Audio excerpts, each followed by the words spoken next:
Teacher Dan asks on the IM, which you can IM us via the Majority app. You can find that at majorityapp.com. Teacher Dan, what would be some examples of progressive foreign policy priorities? I understand the motivation to scrutinize Biden cabinet picks, and I know the status quo and establishment priorities, but what might progressives hope to get out of a Biden administration in terms of foreign policy?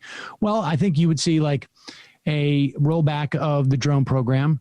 I think you would see a rollback of our relationship with Saudi Arabia. I think you would see re-entering into some type of agreement to the extent that it's possible with Iran. Maybe a return of the recognition of of Jerusalem as the capital of Israel. I don't know. Ending the genocide in Yemen too. And yes, I mentioned the rollback, particularly that drawback, that program. I mean, I think like that Biden has committed, at least according to Kayla Lacey in the Intercept from I'm not sure how many weeks ago that was, has committed to rolling back that. Blinken was involved in that decision, but he, the story of Blinken, it seems to me, is a guy who either was a staffer and supporting decisions that maybe his higher ups had and was going out there and doing that dutiful and had learned, or a guy who got a decent amount of things wrong and hopefully will learn from those mistakes and has at least acknowledged that they were mistakes. Whether that means going forward, that all of a sudden means that they're going to, operate in a different fashion, I don't know. I mean, I can tell you that I was supportive of at least what was the UN authorization. I was supportive of the Libya NATO authorization. Well, I wasn't supportive of necessarily the authorization from UN. I was supportive of it after the UN authorized intervention in Libya to stop a genocide. Now, they overshot that mandate and I think destroyed that mechanism to determine. I mean, it was done on the auspices that Gaddafi had threatened to basically annihilate Benghazi. And not to mention, there were, don't forget, Obama, he promised no boots on the ground. So that was his whole perspective was he didn't want another Iraq. And as a result, what they forgot about Iraq, and credit to Biden, is that you don't just let a country shoot itself up and have a civil war and then just be like, see ya, have a nice day. And then there's all these weapons with civilians and factions and families fighting each other. And then it's an oil rich state. And so that's how ISIS can get them over the borders. Well, and the problem was that they overshot the mandate and basically were looking for regime change. And it turned into a disaster. Normally happens. Well, I mean, it is. And I think my sense was at the time that I perceived there to be, for me, I think military intervention is justified to prevent a genocide. And I cannot come up with a better way, or at the time, a better way of determining that than the UN authorizing it. And Sam, I worked in Libya, as you know, right? This is the complicated thing, and I get so much slack on the internet for this. Not all, so what they did was they tomahawked weapons facilities. They didn't put boots on the ground, and I'm not saying that there weren't CIA operatives there and all these other things that obviously happen. They tomahawked Gaddafi's weapons facilities, disarming him so he couldn't protect himself. And then after he was killed by who knows really who, then all of the citizens of Libya grabbed their favorite weapon that were just out there unprotected and started fighting with each other, because that's just how it's a tribal system. And they were already fighting with each other. And when you don't have protected borders by your own military, whether it's a citizen's military or a new government, it was a transition phase, and you're an incredibly oil rich country. And that's the eastern part near Egypt, right? Those borders are open. And so suddenly other forces like ISIS came in, and then the slave trade started to come in. And so it just wasn't a thought out process. And Obama didn't want to be part of it because he was so afraid of having another Iraq war on his record. Everything is about his record. And that, I think, is the concern, is that, it wasn't Iraq, clearly, but it also was not managed in a way, like they were so afraid of putting boots on the ground that they just tomahawked the weapons, which is smart because I saw those buildings, they imploded, and like the buildings next to them were pristine. It was very interesting how they strategized. And without a doubt, there was unneeded, horrific civilian, it just slaughtering everywhere. It was chaos. But with that being said, like, we can't, as progressives, we have to be able to like see each intervention for what they are in that time and how different they are. And that's what's frustrating. But I think they went further than I believe that their intervention was justified only to the extent where you have the ability to undercut Gaddafi's ability to bomb the hell out of Benghazi, or either by air or by ground-based weapons, and that's where you stop. But they didn't. Absolutely. They completely undercut his regime because I think there was a lot of pressure from the Europeans, frankly, and particularly the French, for regime change there. And which was going to happen anyways. His son was like modernizing and bringing in businesses. That's possible. Yeah. I mean, but it's not. But it's just a question of like, what is it possible to have a humanitarian intervention to stop a genocide that doesn't actually open the door to? And like, here's another thing. I'm really frustrated with on the left where people are like, martyring Gaddafi. I met some of the mothers, okay? Like personally. Gaddafi pulled second graders out of school, in the middle of school, to go fight a war in Chad because he had this like insane idea that he was going to take over Africa. I'm not in any way. I know you're not. I just want to remind folks. Right. Yes, I'm not in any way defending Gaddafi. I just think that more often than not, when we get involved, who's we? United States. It is the United States. Okay. So I know I'm going to get so much shit for this but we just have to understand it a little bit more. Like, I'm not siding with the US on this by any means. I saw what happened on the ground. It was a disaster. I wrote an article on it afterwards. You can go check it out. It's online. Like, if you want to see all of my criticisms of what the US did in Libya. But aside from that, we can't sit here and think that Gaddafi, like, where do we intervene as you're asking, when it's a humanitarian crisis? I mean, for me, the answer used to be determined by the UN. I mean, it was like, and that was why I was supportive of it, was basically because I wanted the UN to function as, because how do you determine whether there's actual genocide? Like, I don't know that there is the potential for genocide. I don't know that there is actually a mechanism to determine that in any type of sort of like objective way. And I just thought that was the most sort of democratic, to the extent that we could have a perspective on that. And unfortunately, it didn't work. Like, they didn't stop. Here's the question. What if we were to do this with Yemen? How would we want that to look? I would want us to stop enabling Saudi Arabia. It's clear that they cannot do it without our help. So we can stop making, the destruction of Yemen happen by just doing less rather than more. Do you know what I mean? Like, we can stop, we can pull back. We cannot provide the support services. We cannot provide technology. We cannot sell weapons to Saudis. Yes. Yeah. And I wouldn't want, I don't think that our involvement ever seems to work out. Well, it has worked out. Where's that?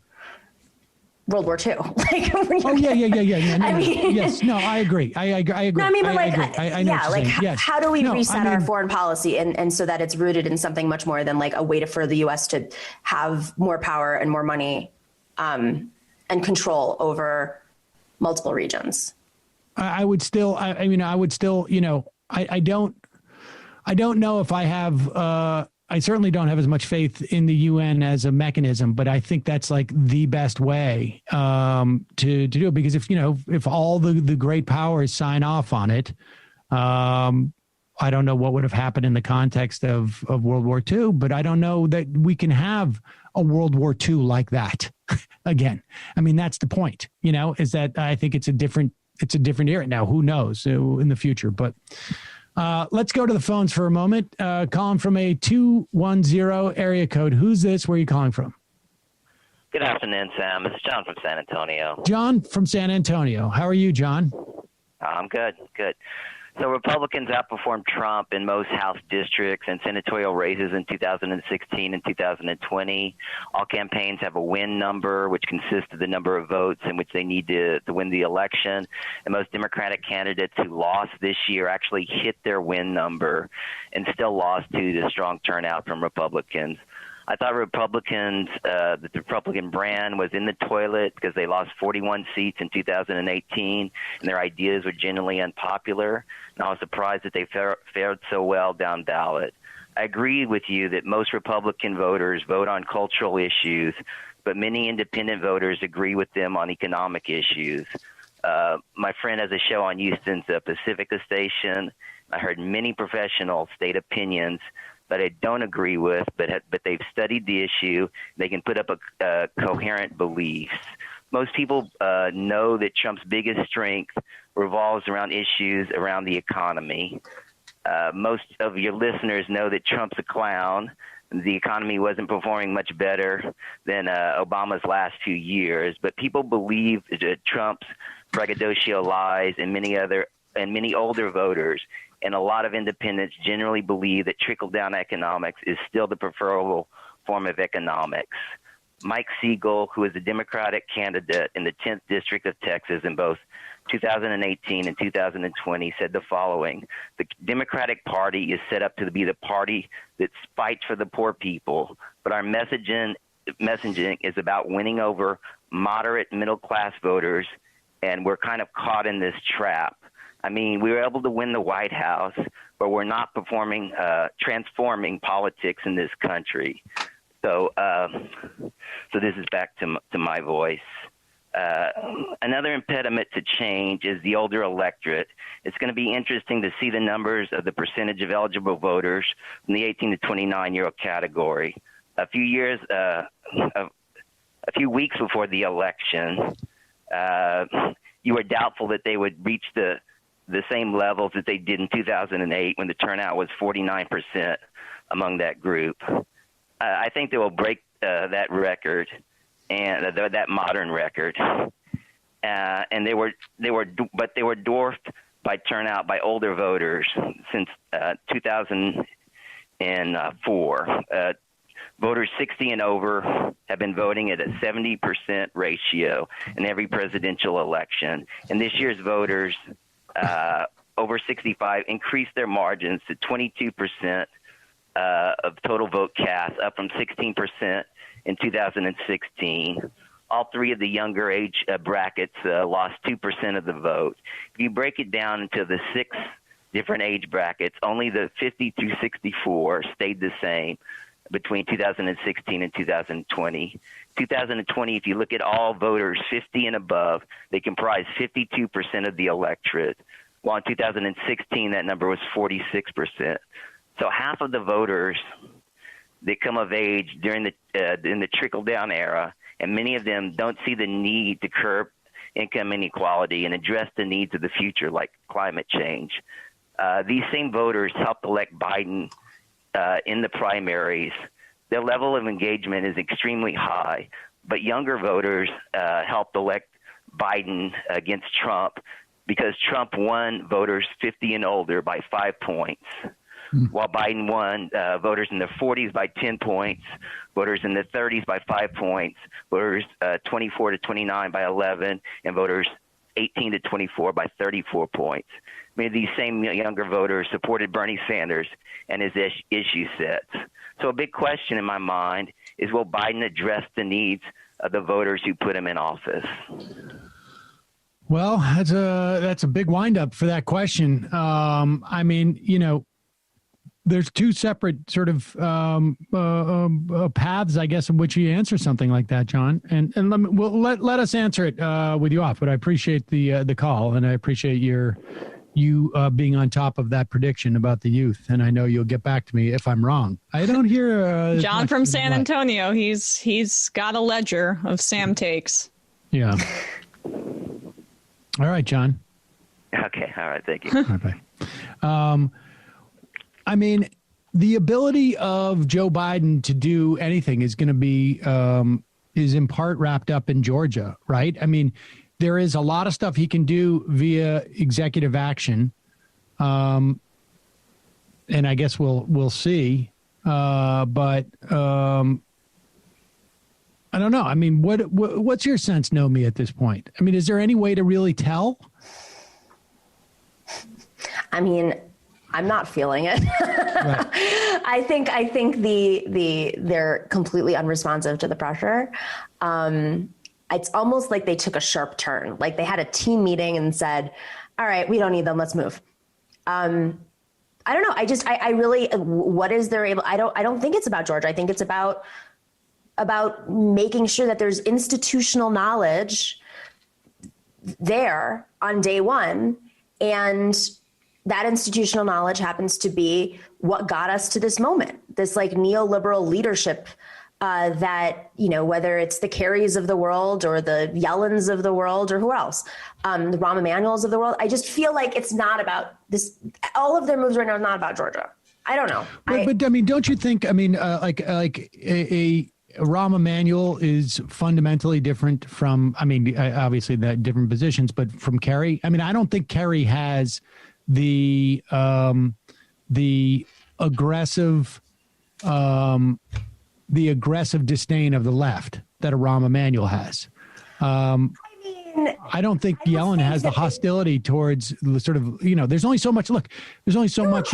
Again, I mean, Larry Summers could have been our Treasury Secretary. I mean, he at least went with Yellen, who's like neutral good. No. I respect you, but I just feel like... No, I mean, we're looking at the Biden administration. And so that's what colors, I think, all of our reactions. It has to. Like, the expectations are within a specific time or specific framework. And I think he's trending like a 6 out of 10 or a 6.5 out of 10 within our expectations for Joe Biden. I mean, I still feel like the left has leverage and they're not hitting the right pressure points. And I don't know what that is. Maybe it's happening behind closed doors and I'm not aware of it. Maybe it's union power, but I feel like many unions, not all of them, are eerily silent right now. And that just shows the institutional like dilemmas that unions have in Democratic administrations or with Democratic governments, whether it's the governors or whoever. And I think, we're just losing that moment. Where do you think the leverage lies? I was going to say, I don't know how much leverage the left has right now. Well, I'm not convinced that it doesn't, but I'm just not I'm not clear on like where does it lie? Where does the leverage lie? And B, like, what are they aiming towards? I mean, like, you know, foreign policy has never been, I think, the strength of the left in terms of like building any type of like, you know. Which is why Biden's been sneaking through. I mean, Blinken, like whatever, but I mean the Haynes pick and potentially Michelle Flournoy, who I can't even say her last name. Is that how Flournoy? No. Yeah, she's, I thought I heard someone say something. They're going to be Flournoy. Yeah, they're going to be absolutely atrocious because the national security establishment is like the degree of ideological difference between parties for people that work in that arena. The consensus is always more intervention, usually more militaristic intervention, more technology intervention, drones, etc. So like there isn't as much of an ideological spectrum in that area. So both of those people are, I think, really bad. There's no left bench in the foreign policy absolutely arena, not. It seems to me. And frankly, it's like, you know, if Joe Biden's president 10 years ago, he's already, you know, with the picks he's already done, he's already nominated 2 Republicans. You know what I mean? Like that's where it would have been 10 years ago. But and this it still is the may happen. concern, like for us as a movement to feel like, well, this is just Joe Biden. No, I understand, but where is the leverage? Like what, like I think like places like labor secretary, we may see, or health and human services, let's say, or HUD, health and human services, labor. I'm sorry, Treasury. I feel like it was just a bad one. Any of his key economic advisors. I mean, he has this economic team that's supposed to deal with this economic crisis like Obama did. And there's absolutely no whiff of any recognition, respect of Have labor. anybody who's been appointed there yet, though? No appointments, as far as I'm concerned. Well, that's my point. But there's been like rumblings, right? Right. I mean, even just the transition team in itself, there's a reason why people were outraged about the transition team. It's just disrespectful, not just but to aren't working people that I'm elected. outraged about the transition team because there seems to be sort of more deference to the people who won in the general election, who came on in the second version, Biden 2.0 versus the primary?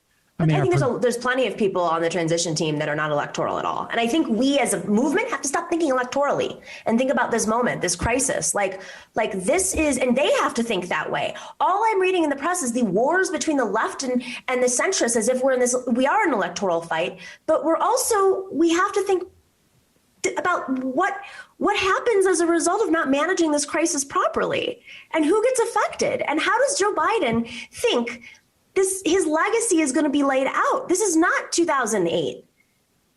I don't know. It's just like we're so analytical about it, and we're not feeling like maybe it's because people haven't been massively evicted yet.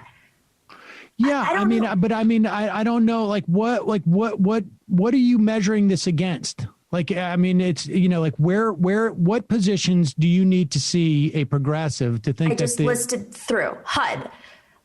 Okay. I mean, Kerry is climate envoy. Like, what the F is that? That's just like give him a job. Here, climate. Nobody cares about that.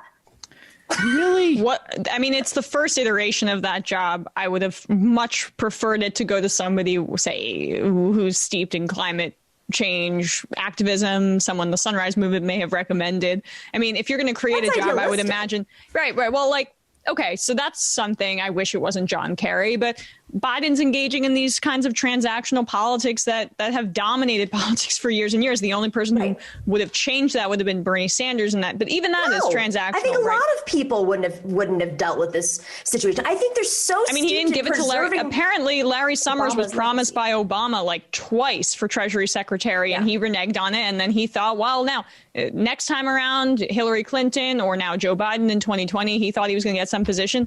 The fact that they are bucking people like that, and I don't think Rahm Emanuel is actually getting anywhere close. Actually, I think he's a trial balloon by people in the Biden administration to Biden camp to try to make their pick seem better, right? Like, okay, that's incremental progress. And that I just my expectations for Biden are so low. And I think that's backed up by everything he's done throughout his career. So what I'm trying to say is we can't sit here and say, oh, okay, well, he's doing what we expected of him because we thought the expectations were low. Crises are handled by the pressure from the outside on leadership. FDR didn't come in as this massive progressive leader. But I think that's different with activism versus analysis, right? I'm talking about unions, that activism. I'm talking about movement. I'm not even talking about Sunrise. I'm talking about actual transactional politics. There is leverage I'm not seeing it. Maybe I'm wrong. Maybe it's not being reported on enough. But this is such a massive. I mean, they're so obsessed with preserving Obama's legacy and how he handled the last economic crisis.